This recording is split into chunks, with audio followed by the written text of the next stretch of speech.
Ladies and gentlemen, gather round for a tale of economic intrigue. Today we're diving into the mysterious world of Russia's economy. You know, that place where vodka flows like water and bears ride unicycles to work. But here's the kicker. Despite its size on the map, Russia's economy is about as significant to the world as my high school drama club was to Broadway.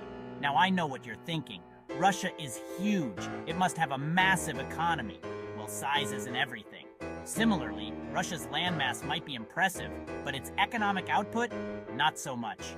Imagine, if you will, a bear, a big, scary bear that everyone's afraid of. But upon closer inspection, you realize it's just a man in a bear costume and not even a good one. That, my friends, is Russia's economy in a nutshell. It looks intimidating from afar, but up close, it's more like a bad cosplay at an underfunded comic convention. Now let's get back to our Russian economic adventure. Let's talk numbers, shall we? Because nothing says fun like a bunch of statistics. Russia accounts for 1.9% of global trade. All that land, all those resources, and they barely scrape 2%. The United States, 8.5%. China, 12.4%. Even tiny Netherlands accounts for 3.6%. That's nearly double Russia's share. Smash that subscribe button.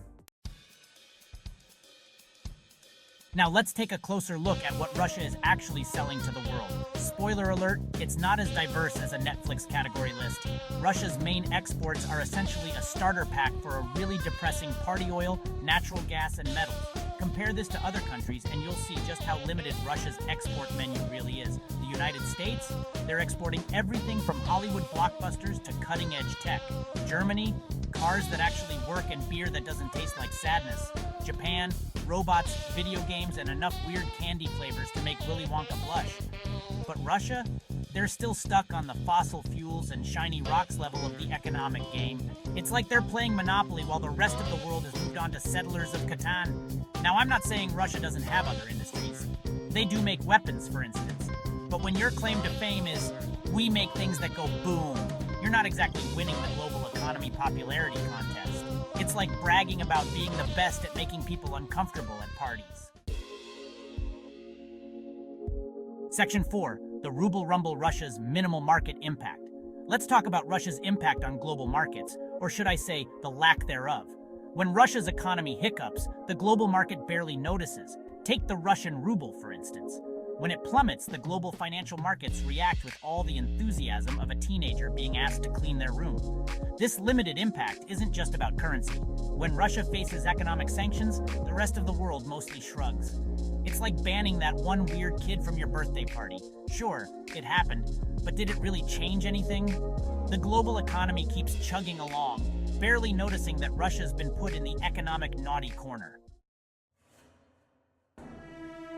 Section 5, economic powerhouses, where Russia doesn't fit in. Now let's talk about the real economic heavyweights, the countries that make the global economy go round. The United States, China, Japan, Germany, the economic Avengers. These countries call the shots in the global economy. When the US sneezes, the world catches a cold. When China hiccups, global markets panic. But Russia? More like that guy at the party who insists he knows a famous celebrity. Isn't Russia part of the BRICS countries? Ah yes, BRICS. The economic version of that band your hipster friend insists is about to make it big. So next time you hear about Russia's economic might, remember, it's less of a roar and more of a meow.